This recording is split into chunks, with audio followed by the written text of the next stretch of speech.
What's up, audience members? So we got to get something out of the way first before we start this shit. What are you talking about? We're watching this video about LeBron James and Dwayne Wade where they're arguing how they call themselves peanut butter and jelly. Old-ass video. They're trying to decide who's peanut butter and who's jelly.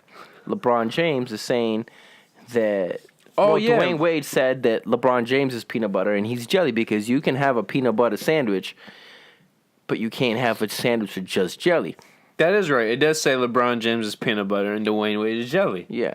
Yeah, that makes sense. Yeah. That's 100% fact. That is 100% fact. However, when we were talking about this, Francis said, you're right, because LeBron James can carry a team by himself and Dwayne Wade cannot carry a team by himself. I said to the finals. Okay, yeah, and we're going to talk about 2006 because I wrote some statistics. You disrespect my man like that. Okay, big Dwayne Wade fan. All right, yes, favorite player. All right, so his argument was that Shaq was the one who carried Dwayne Wade to the finals. I never said that. I said he needed Shaq's help when Everybody needs help. Not LeBron James. We said, but we also said that outside of LeBron James, nobody else can.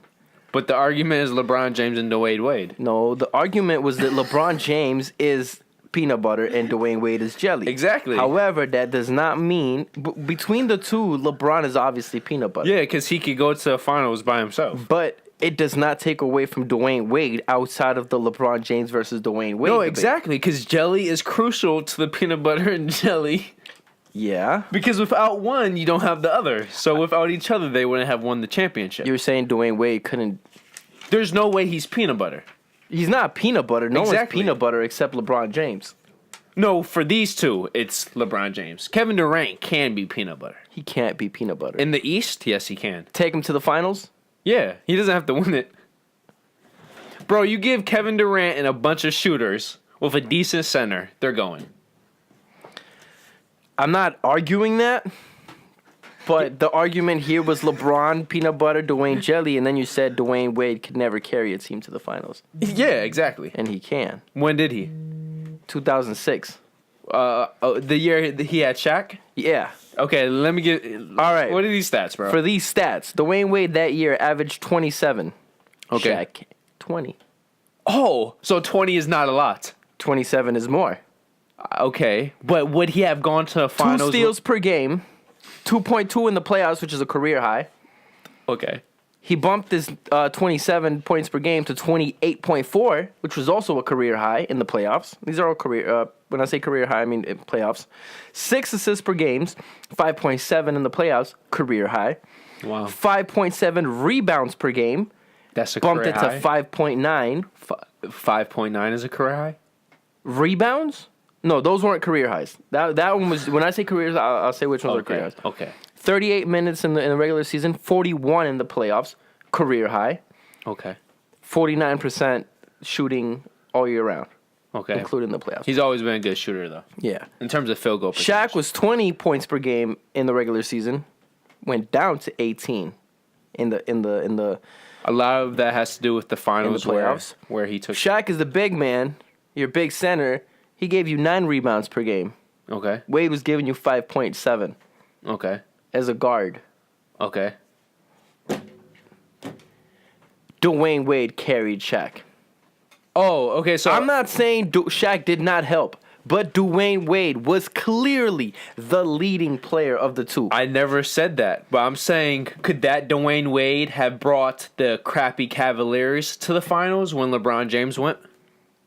Dwayne Wade in his prime? Yeah. That Cavs team.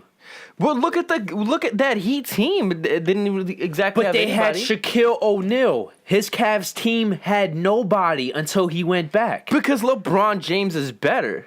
Okay, so what's the argument here? Are you saying Dwayne Wade what you were making it seem like was Dwayne Wade is unaccomplished on his own? Okay, if you had to pick... Or without LeBron. Who's peanut butter and who's jelly? But that's already decided. LeBron is clearly peanut butter no matter who you pair him up. Yeah, and Dwayne Wade is obviously jelly. LeBron James easily with breaks Kevin up Durant. just like Dwayne Wade's knees. Jelly, you can't have by yourself. Actually, I like jelly by itself. I don't like peanut butter. If we're just talking about sandwiches... You would have a jelly sandwich. Not jelly toast, a jelly sandwich. No, toast. Toast has to be toast. Okay, that's different. You're still putting... Toast and a sandwich are two different things. Oh, I don't like peanut butter, period. Okay, so you're biased. I guess. And you're already biased because you're a Dwayne Wade fan. But the numbers aren't biased. The numbers are numbered. I do not like LeBron James, and he is without a doubt peanut butter. Yeah, but that's already like, oh my God, we're just going in circles here. LeBron James is definitely peanut butter, no matter who you pair him with. Okay. But Dwayne Wade It can be a peanut butter. As long as it is not versus or with LeBron James. Yeah, he can be a peanut butter if you're comparing like him and Derrick Rose. If you're comparing him to like a Kevin Durant or any other superstar, he's always jelly. But are we talking about playing alongside these superstars? Isn't that what we're talking about right now? No, because you're saying Kevin Durant could lead a team to the finals by himself. In the East, I believe so. He could have led that Cavaliers team, the same one LeBron James led to the finals. A Kevin That's what Durant I in his thought. prime, yes. No. Yes. No. You don't believe so? I think only LeBron could have done that. I don't think so, bro. I'm not taking away from LeBron James. I'm just saying. And I'm not taking away from Kevin Durant. I'm just saying. I don't think he could have done it. I think he could have. We'll never know. We'll never know. But The end of this argument that LeBron did. is that LeBron James is consistent and tough, Yes. like peanut butter. Yes. While Dwayne Wade is Delicious? That's gross, bro. That's gross. I like jelly. I thought we were just talking about the food, but okay. So what was the point of this argument, bro? How long is this? 6 minutes? You discredited my boy Wade. I never and discredited it. I had to pull out the receipts in case motherfuckers forgot. Okay, answer this question. Could Dwayne Wade have gone to the finals, let alone won it, without Shaquille O'Neal on his team? Fine. I think outside of Shaq, he didn't really have much help. But bro, back He might not have won the finals, but I think he could have.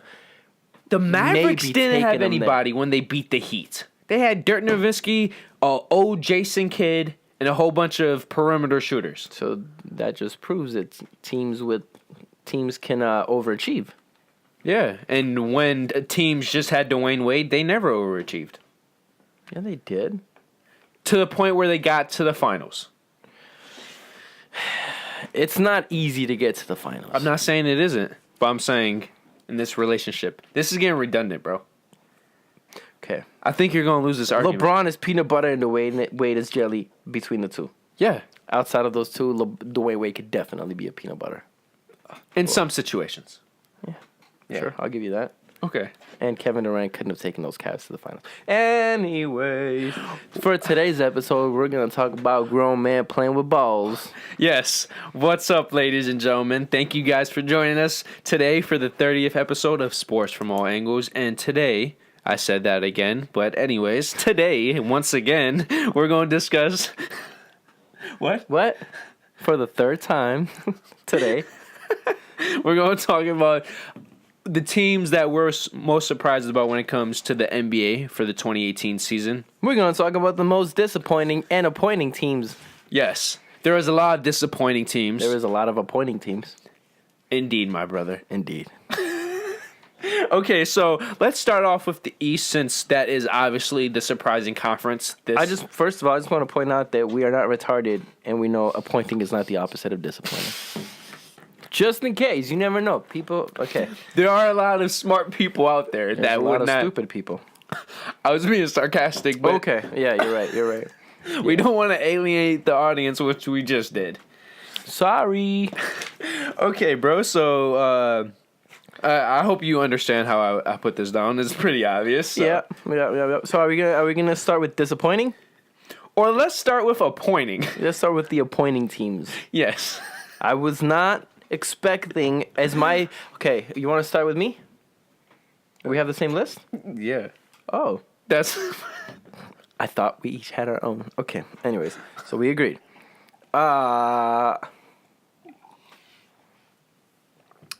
Silent pause as Sebastian. You start with the third and end with the first, and then in the East, for the disappointing, I'll start with the third and end with the first. Okay. 'Cause I gotta talk. Oh yeah. No, that makes sense. Oh, Yeah. perfect. Actually. Okay, so for most appointing, starting in third place, right? We have the Boston Celtics. just for the simple fact, yes, they have Kyrie Irving, but That's game one, all they have. yeah, and game one they lost Gordon Hayward. Yeah.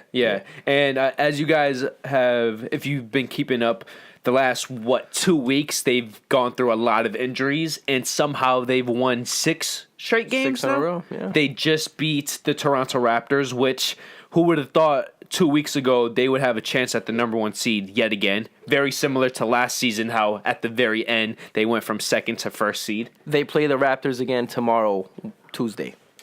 So most likely when you guys hear this, it'll probably be a Tuesday anyways. So Yeah, so they'll play them tonight. yeah, and Unless you watch this in the later future, time, yeah, then they played yesterday. Or the day before that. Or the day before that. Oh shit, bro! I forgot. We forgot to do a shout out to the women team. We'll finish with that. Yeah. Okay. Because we don't want to get out of order now. Yeah. So, I did not... Once the... Season started, really. Yeah, once Gordon Hayward went down, that same game, not only did they lose the game, I thought their season was over. They lost the first 2 games, in fact. I think they lost, like, the first 3. No, it was first 2. Really? Yeah, first 2. I'm positive. Because Okay. they went on that 16-game win streak. Okay. Yeah, I personally thought they were done. There's no way. And they're now second place, only 2 games behind Toronto. Yeah. Who's having a little collapse since the last video we had. Which I feel like everything we said last video doesn't even matter right now. We might have to completely change most of our Coach of the Year awards and stuff like that. Maybe. The only award that I think is solid still is 6 man. Yeah. Yeah, everything else. But I still, with my MVP vote, as for LeBron, I think that stands. Just to quickly sidetrack, I agree with you now, bro. Okay, I got to hear this. It's beyond impressive. He's keeping up the triple-double pace in terms of stats since the beginning of February. You know what's really scary? LeBron James always turns it up a notch in the playoffs. Yeah. How are you going to go up from this, man? Come on, LeBron. It's not fair. What are you going to do better? The only stretch better than this was the finals 3 years ago. Yeah. No, well, last year he averaged a triple-double in the finals. But I thought when Kyrie and Kevin Love were down, that he also averaged a triple-double. It must have not, because last year they said it was the first player to ever average. But he did carry that team to 2 wins by himself. Yeah. Against those Warriors, which is impressive on its own. And he carried them to 4 wins, a comeback victory. Yeah. Bro, He's the MVP. I'm starting to really... I respected him just because I had to. Now I'm really starting.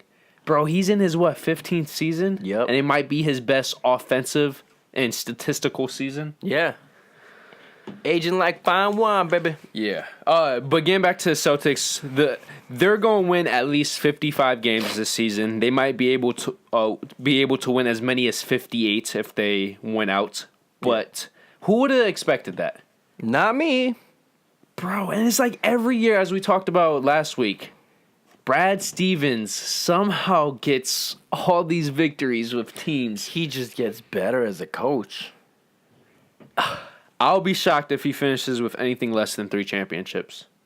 If nothing tragic happens, you know? And also, I mean, you also have to consider that there's a lot of up-and-coming teams in the East and in the West. So the competition is only going to get better.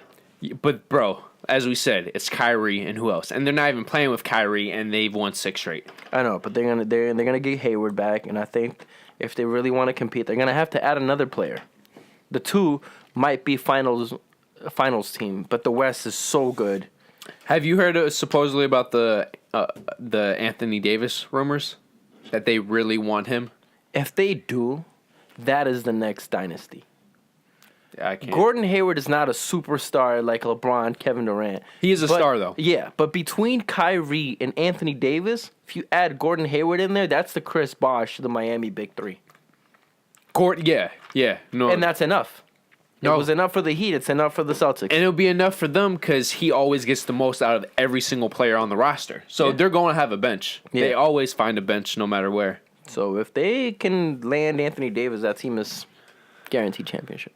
Okay, so number 2, bro? Number 2 most appointed teams this season, I think, is the Philadelphia 76ers. Bro, what is it, 10 straight now? Yeah. They've won 10 in a row. As of this recording. Mind you, they haven't the most favorable schedule of all the teams in the NBA. Yeah. Most of them being home games to end out the season. But they're winning them. You still got to win. It doesn't matter. A lot of teams play down to their competition, Miami Heat. But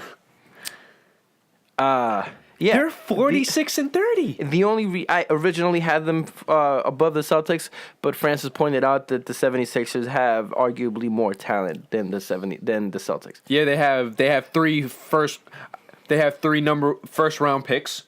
Oh no, they have 2 first round picks and 3 top 3 picks. Even though, as we were saying, Fultz has been injured. Oh wait, no, this is right. No, yeah, I have the 76ers above the Celtics as most appointing. Yes. Yeah. No, so I was right. Yeah. The 76ers are more impressive than the Celtics. Yes. In terms of what we expected from the season. Yes. To begin the season, I didn't think the 76ers were a playoff team at all. Let alone 50 wins, bro. Yeah, they're flirting with 50 wins. They're on a 10-game winning streak, 46. They got 6 more games to go. 6 more games to go, and they only need to win 4 to get 50. So, in an improving Eastern Conference. Yeah, I won't call bullshit on anybody who would have predicted them to flirt with the top 4 seed. Yeah. And win 50-plus games. After the way they started the season. With the East being this good. Yeah. Super impressive. And then we'll close out with... Oh, we're going to close out with the Pacers just because they're only a half a game behind the 76ers. And this is where we got confused. Unlike the 76ers, they have much less talent.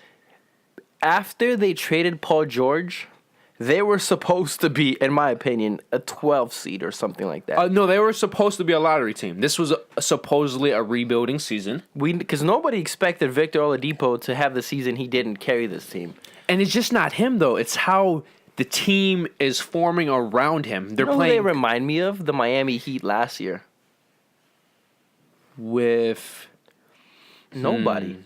But they have Dragic. Dragic had a very good year, and every kind of. But it was like Dragic was their leading man, but he wasn't like a guy that was going to carry your team. I disagree. Everybody around the team played like they were the leading man. Every night there was a different guy. Oh yeah. So that's what the Pacers are for me. They have one obvious leader, which is Victor Oladipo, but the entire team plays with such hustle. Could you say OKC? Because OKC last year only had one team, and I know it was around the massive triple-double season, but the team was perfectly, well, not perfectly, but it was playing around the strengths of Russell Westbrook. I would not. I don't think the Heat, though, because they still had Whiteside, bro. But Whiteside is not very consistent. Mind you, he was more consistent last year. Yeah. But a lot of people had Whiteside as the star of the team. Dragic was the core. Yo, do you think the Pacers are going to hit 50? They have 5 games left. They just need 4. No. Okay. But I think they're at 46 and 31. I think they'll get at least 48. 48. But which I would have pegged them at 28 wins, and they're going to get 20 more. Yeah. It's impressive regardless. It's very appointing.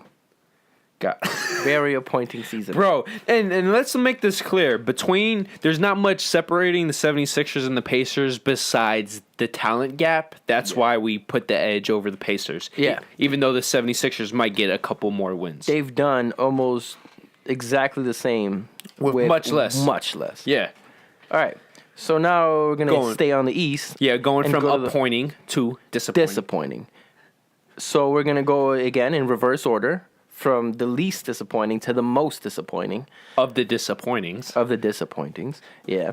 The most... They're going to hate us for this episode. The third most disappointing team in the East is the Cleveland Cavaliers. They're at 47 and 30, and the reason I have them as third is because at the beginning of the season they had Dwayne Wade. I thought when Dwayne Wade, Isaiah Thomas. When Isaiah Thomas came back, he was going to be a lot better. I thought this team was a guaranteed finals team. they were easily, talent-wise, the best team in the East. You thought they were going to be a number 1 seed as well? Guaranteed, I thought they were going to be a number 1 seed. Now, mind you, they're sitting at third with 47 and 30. That's not bad at all. I just thought they'd be better, which is why I still have them on my list of disappointing, but they're not the most disappointing. And let's always point this out. They have the best player on the planet playing for them. And whenever you're not fighting for the top seed, they're not even fighting for the second seed. It's like, what's going on? Yeah. So I we'll just to counter and play both sides of the fence here. For as disappointing as they've been, they've also been very impressive considering all they've dealt with. LeBron James has played with probably 3 different teams this year. But it's to their fault at the end of the day. They weren't vibing for some reason. The chemistry was off. The coaching, I've already said, is terrible for that team anyways. Bro, that's like a different... Tyronn, I'm telling you, when everything's said and done, he's going to go down as the most overrated coach to win a championship. Yeah, a lot of people talk about those great coaches that win with super talented teams like Spoelstra, Steve Kerr. But Spoelstra is a low-key great coach. I think only low-key because he's not... appreciated enough. I think he is high-key a good coach. Bro, people forget the season before, his very first season, right before LeBron James, Chris Bosh came. The Heat completely overachieved, and they ended up winning 46 or 48 games. He has been coaching the Heat for 10 years now, and outside of the big three, his winning record is still... He's an above 500 coach. Yeah. Even with the bad seasons he's had the past couple of years. You take those seasons away, he's actually over 600. That's including the 15-win 2007 Miami Heat. He wasn't... Yeah. Are you sure? Yeah, he took over 2000... Oh, no, 2008. Yeah. Yeah. Yeah, so, no. Yeah, sorry, guys. Okay. I just talk shit. This is good. Anyways. Now, moving to the number 2 seed. This was very complicated, but the Wizards is number 2. Yes. And we never had a lot of hope or... Well, what's the correct word for this, bro? I think the Wizards are highly overrated. Even with the talent they have, I personally never thought they were as big of a threat as people think they were. Yes, but because of their talents, when you're in the East and you might not even get 45 wins, you have to be put on the disappointing list. Yeah, no, absolutely. And when you're somehow better in terms of wins, speaking, you're better without your best player, that's a problem. Yeah. John Wall has been out for how many games? It's like over a month now. Yeah, it's still a small sample. I think they're still better overall with him. Yeah, but it's like something doesn't make sense with this team. Talent-wise, they should be... Like, for example, how are the Pacers better than the Wizards, record-wise? I mean, you can say that for a lot of teams right now. This is why, I don't know. Even they've always had a very talented team, the Wizards, but they've never been able to do anything with it. But at least OKC could give the excuse of we're playing in the West. Yeah. And everybody seems to be on fire in the West now, you know? Yeah. So, I don't know, but we have them on there. Now, moving to number 1 as... Drum roll, the most disappointing team in the East is the Miami Heat. Heat. And I'll tell you why. Because I'm going off the way they finished the season last year. Last year, they started the season at 11-30, and they finished the season at a remarkable 30-11. So a perfect 41-41 split, right? 41-41 split. They were an amazing team. They were looking like a team that nobody wanted to play in the playoffs. And then Deion Waiters got injured. Yeah. And that really screwed us over. And we lost. We didn't make the playoffs on a tiebreaker. But just tiebreaker too, bro. To Chicago. Yeah. So considering the way they ended, so they've proven that they can be a very scary team when all playing together. The way they've been playing this season, they're 41-36. They might only win 4 more games than they did last year after how they ended. I don't see a more disappointing team in the East right now. I can see where you're... I just put this number 1 just to make him happy, but it's like it also comes down, so many teams in the East are overachieving. Which team would you put above them? when they have the expectations, and especially the past month, bro, they have not been playing well at all. No. They had a good stretch, and then they, at one point in the season, they were fighting for third spot with the Cavs. And after they lost that game, they lost 5 in a row and have been up and down since then. And so this is another reason. It's not just going back to last season. It's also going to this season. They were fighting for third spot. And they, technically speaking, they did keep the winning streak going for most of the season. And then all of a sudden, what is it? Whiteside became a punk? Or... Bro, listen, I've said it before. I love Whiteside. But ever since he got his big contract, he turned into a big, giant vagina pussy. He missed 9 games because of a hip strain in a playoff push. Yeah. Where every game matters. I'm going to need you to play at least some part of these games. Yeah, because what, like 9 games is at least 2.5 weeks? Those first 4 games... We had a road trip on the West, and we lost. We only won one of them. Against who? The Lakers? The Lakers. That includes a game that we lost to the Kings. Yeah. Okay. Okay, so that was the East. Let us know, who do you guys think is the most, or who are some of the most appointing teams, and who are some of the most disappointing teams from the East as we move on to the West. West Side. Let's do disappointing first, because the appointing is just very just tricky. Okay.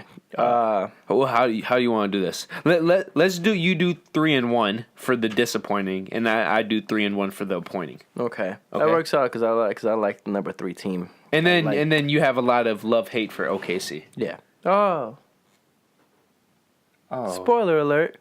Okay, we'll bleep that part out. No, yeah. A lot of love for the... Yeah, I got you. All right. The third most disappointing team in the West Side is the Los Angeles Clippers. They are sitting... Oh, shit, they have the same record as the Heat. Oh. Well, I didn't even notice that. Your 2 favorite teams. Yeah. Look at that. Well, the Clippers really aren't your favorite team anymore. Nah, they really fell out. I mean, they were never my favorite team. They were my second favorite team. A lot of that had to do with the roster. Yeah. But anyways, I digress. The Clippers are our third most disappointing team in the West because they are sitting at 41-36 at the beginning of the season. It has to do a lot with injuries, not through their fault. Let's emphasize this Griffin too. was definitely their fault. This is more so seeding why they're disappointing and not really the record. Yeah. Because record-wise, they're kind of... It's not bad. Yeah. Considering what they have. Okay, they started the season with Patrick Beverley, Blake Griffin, Doc Rivers' son, Austin Rivers, which I personally like. A lot of people don't. DeAndre Jordan. Low-key underrated. Yep, very underrated. This is a team that should have been seeded higher than they are. But then Patrick Beverley's season got shut down very early in the season. When he was having a good defensive year. A great defensive year. Great. And then they traded Blake Griffin away. Yeah. Which I think was a huge mistake, regardless of what anybody thinks. Which, with the way he's playing for Detroit, though. But at the same time, if he's like a star in this league and you are gutting your entire team, you need someone to build around to attract stars. And if you don't have, who are they going to build around? But, bro, what is he like? Is he really... You can't build around DeAndre Jordan. DeAndre Jordan is not going to be the guy that's going to attract players to your team. But do you think Blake Griffin is that player anymore? With the Clippers, he was, because he was the best player on the team. There's a lot of players that they are the best player on their team, but would not be someone who attracts stars in a different team. Yeah, like... Right. But bro, his drop-off with the Pistons is alarming. I mean, the team is also very bad. Side note, I had the Pistons originally on my disappointing, third worst disappointing, tied with the Bucks, but the Bucks also didn't make it. Only because I didn't expect the Pistons to be good all year round, but as soon as they got Blake Griffin, I thought they would make a deep playoff push. It was like it seems like they probably even got worse. They won 5, and then they just lost everything since. Yeah. So, yeah, the Clippers are the third most disappointing team in the West. Okay, number 2.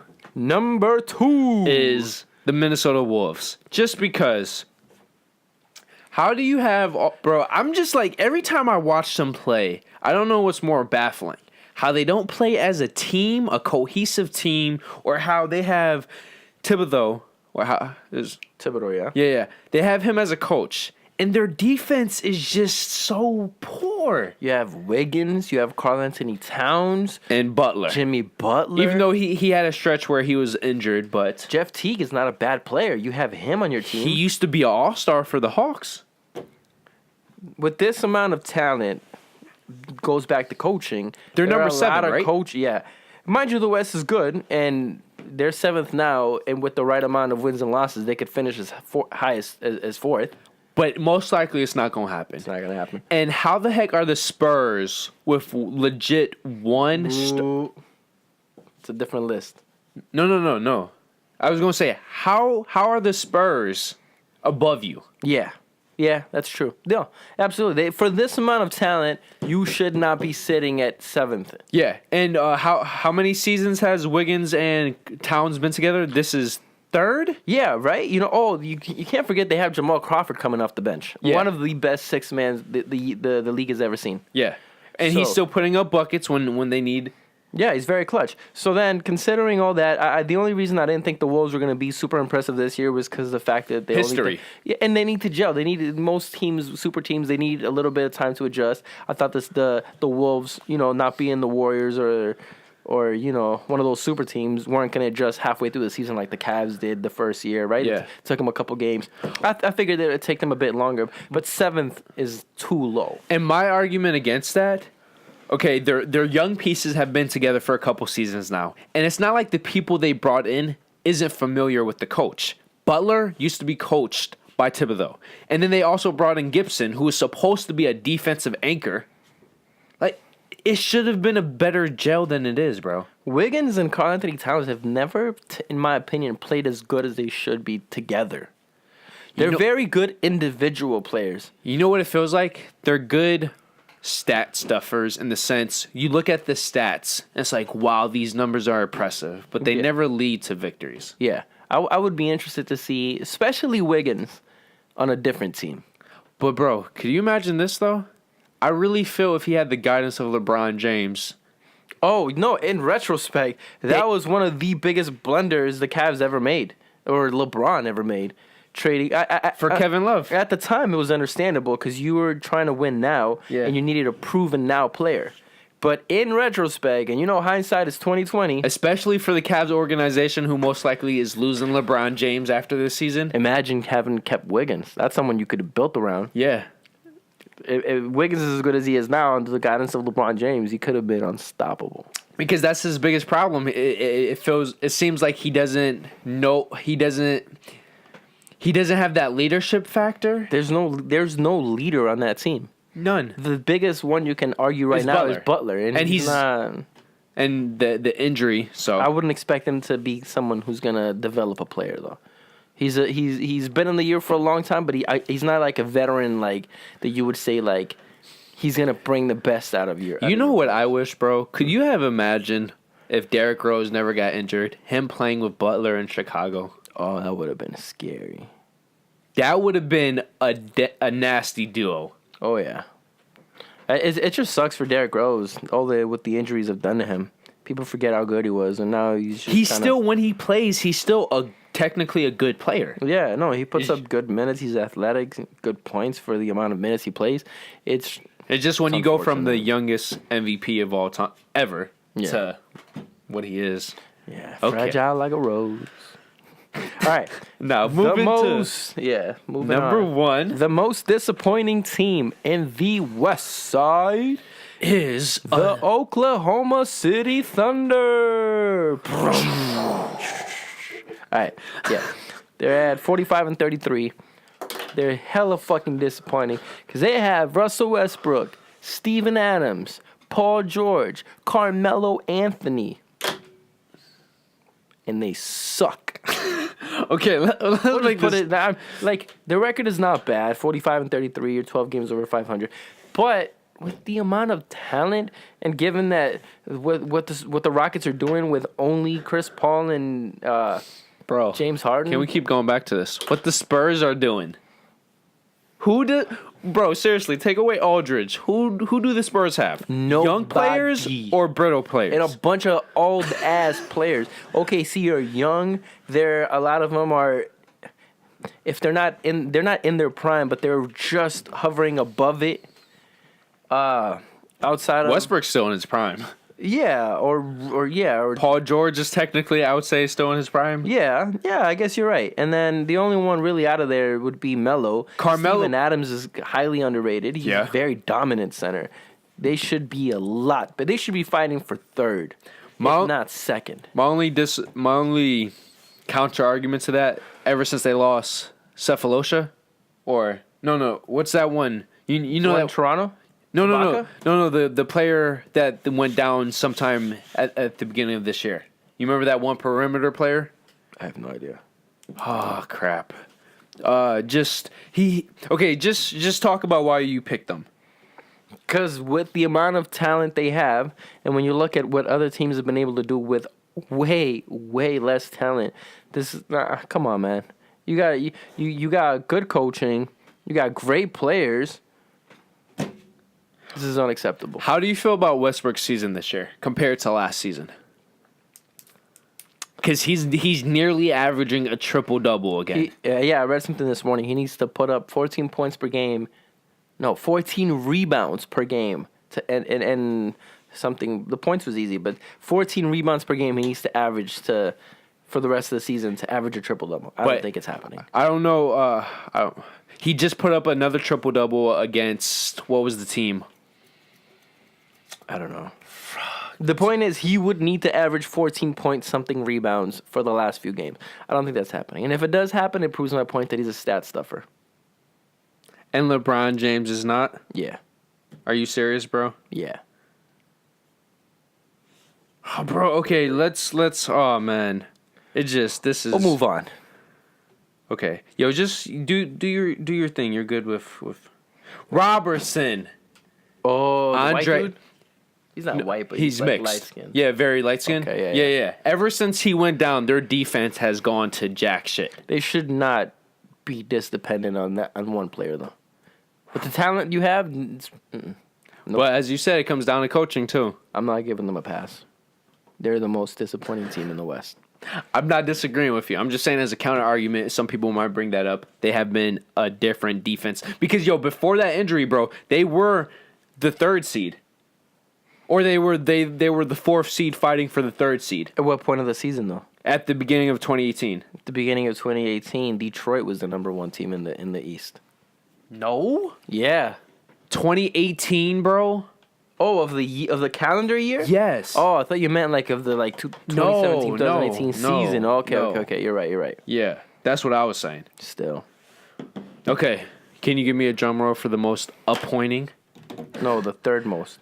Third most appointing.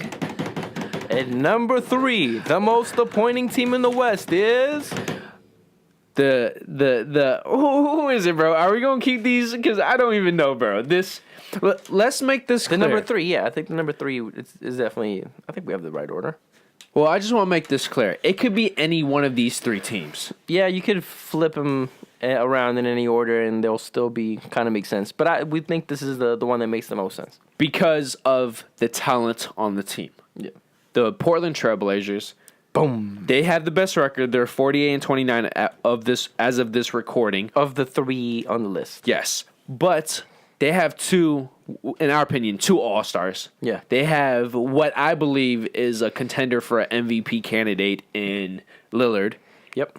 And man, they were in the same situation. They were hovering around 500 for most of the season. And then after All-Star break, something happened. As we talked about last week. I think, you know what? I think, you know what this is going to come down to? The most stars they have in their team in order from most to least. And if you remember the disappointing list, the Blazers have less talent than the Wolves and OKC, combined talent, and are sitting better than them. Yeah.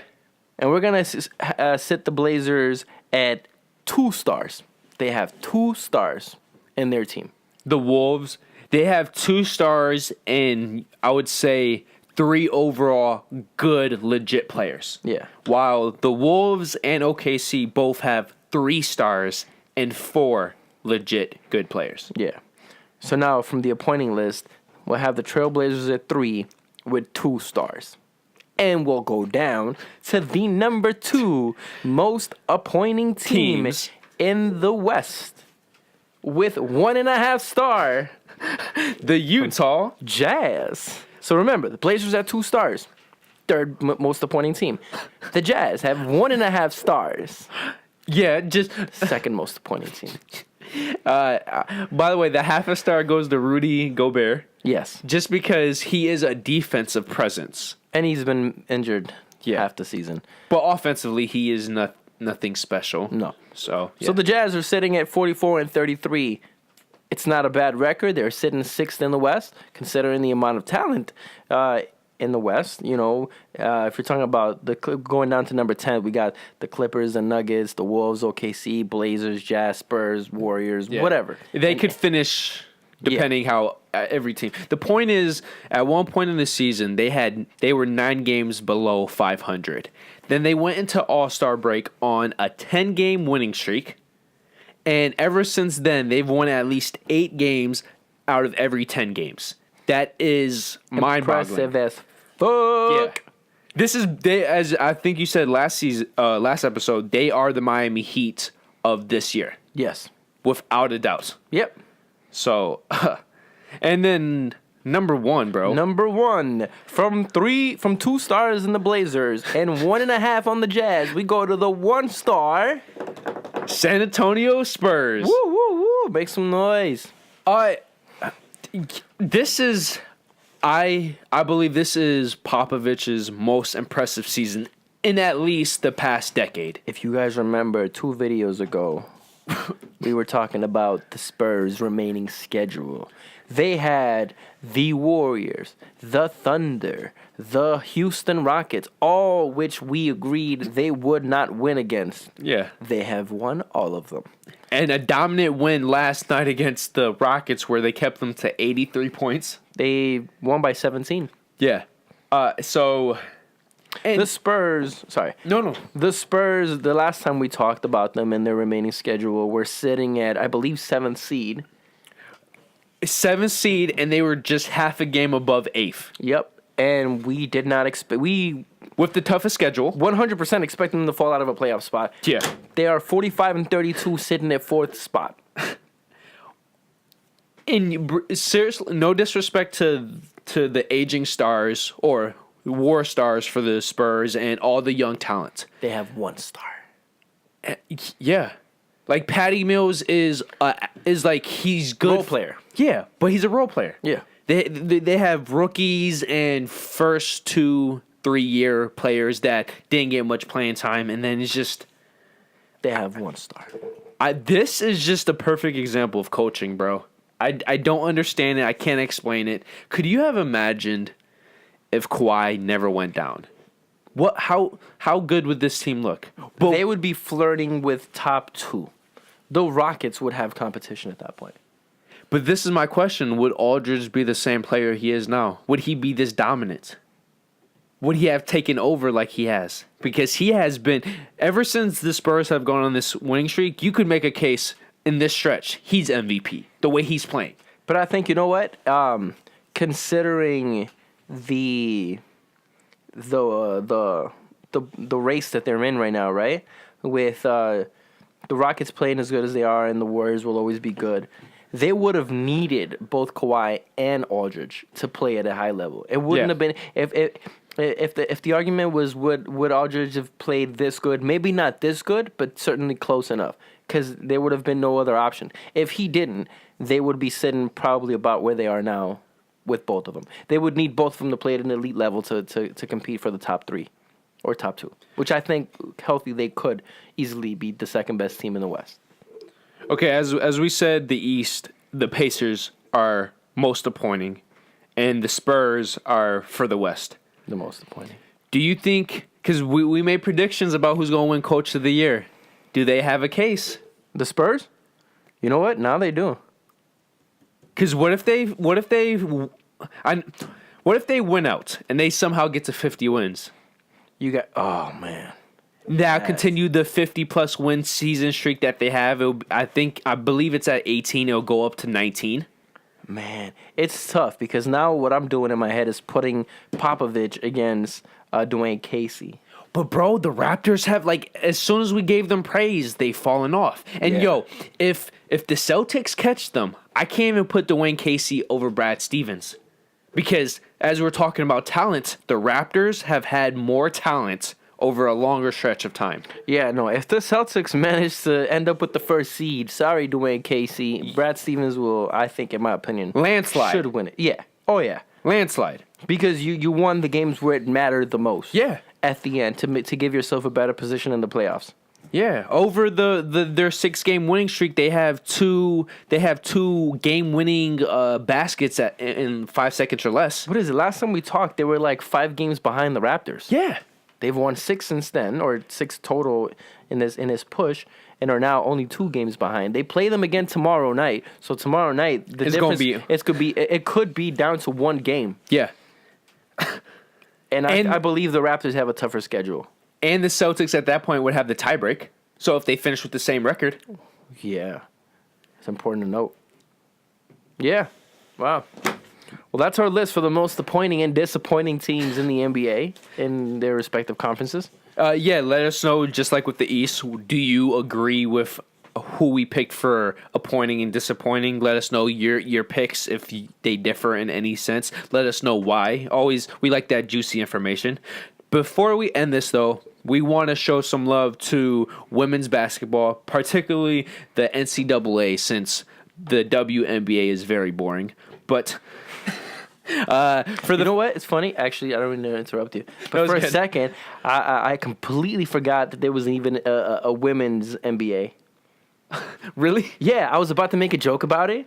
Bro, it's almost like I was about to say something along the lines of this is why we don't have a WNBA. And then as soon as I said it in my head, I'm like, wait, WNBA. No, fuck, they do. Yeah, they do. Bro, I'm just going to put it like this. It's sad that the college women's basketball league, whatever, gets more freaking advertisement than the professional league, bro. How does that make sense? Yeah.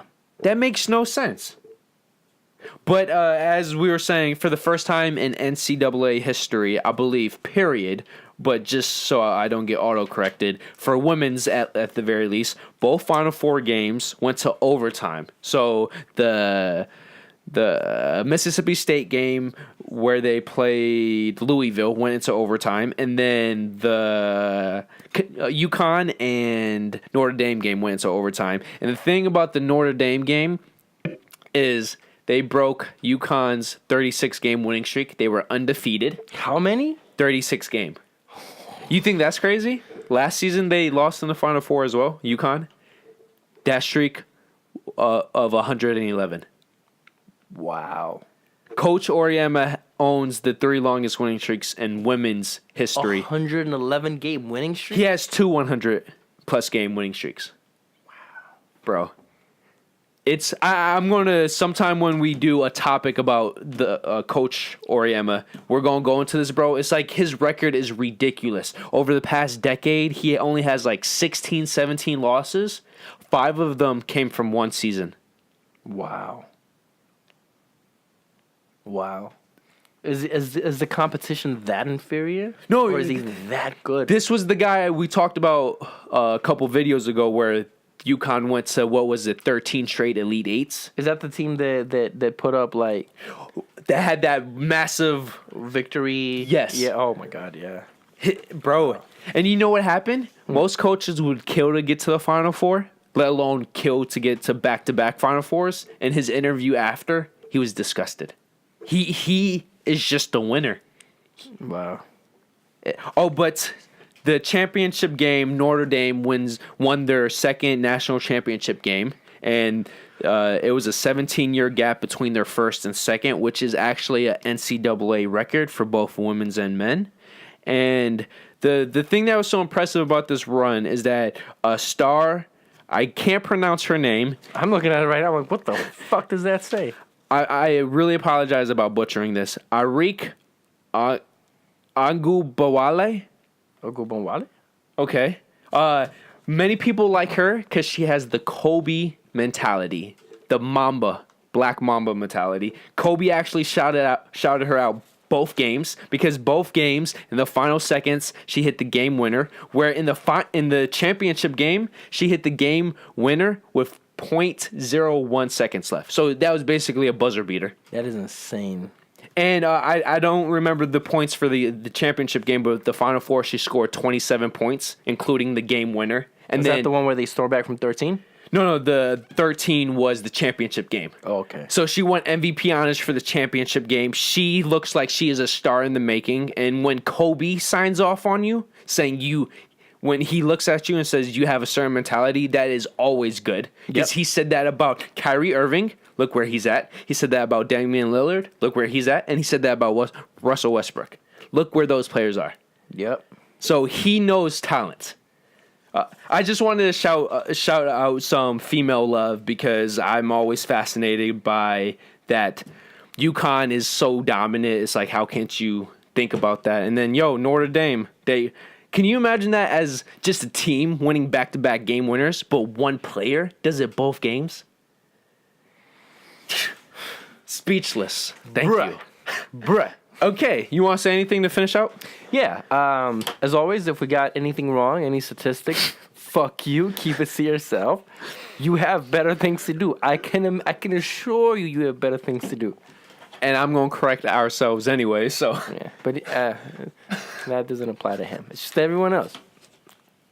I'm just playing. Just real quick though, bro. I just want you. What's like? Pick one team from the East and West. Just shit. For what? Just like, what team stands out to you in terms of good or bad? Surprising. Surprise in the East. The Pacers. I agree. And then in the West, the Spurs. Yeah. I mean, I'm trying to look at the list and pick a different one from the obvious one we chose. but it's like, it's not even close. The Pacers weren't supposed to be a playoff team at all, and they're in fourth. And the Spurs. And then the Spurs are just, the way their schedule was looking, losing Kawhi. They're still the Spurs without any talent. With one star. Talk about LeBron James and it. Could you imagine, just a side note, what LeBron James could have done in his career with good coaching? Bro, can we be honest? Spoelstra is his best coach. Yeah, but we'll put the asterisk there that he played with Wade and Bosch. That was a super team. Yeah. But could you imagine LeBron James with the current team or with previous teams with Greg Popovich level of coaching? There is a case if he had a Phil Jackson like coach, his finals record would be very different. Imagine, with as great as LeBron is and all the talent and all that, how wise and his IQ of the game, to have a coach like that take that amount of talent. You know what? It's almost like, let me just contradict myself here. Bro, what if he had Brad Stevens? What if he was worse with better coaching? That could be. That's a different topic. You know what? I thought about that as I said it. I was like, you know what? They could nurture his talent and make it even better. But what if he's just more talented than the coaches, and the coaches would have actually kind of capped it off? That's a different topic. Let us know how you feel about. We're gonna have to do some. I don't know. That would just have to be like more so like a random thing. We'll bring that up for our future project. Yeah. Yeah. So let us know. Like always, you can find us on Facebook, Twitter, and Instagram.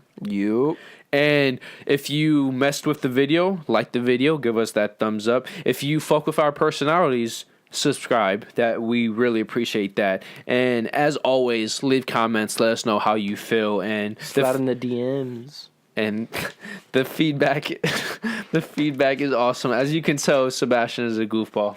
Unless we're talking about Dwayne Wade or the Miami Heat. Then I'll pull out the stats. Fuck with my stats, bro. Okay. I legit sat for like 15 minutes. Just for that. Just for these stats, and I only got to use like half of them. Thank you, ladies and gentlemen. We hope to see you for the next episode of Sports from All Angles.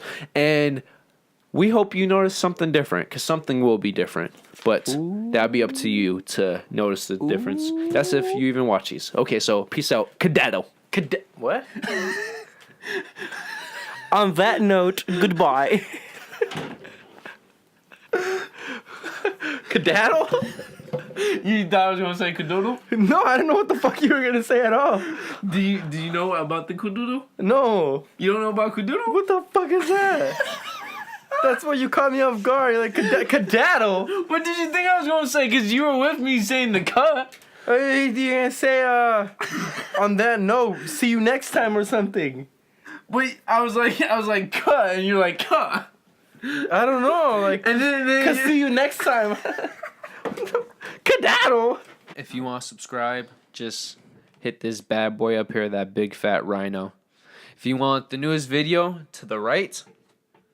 If you want the recommended, to the left. And then, of course, our personal dick pic. Yep, right below. So thank you for joining us once again, and we hope to see you next week. So peace out. Peace.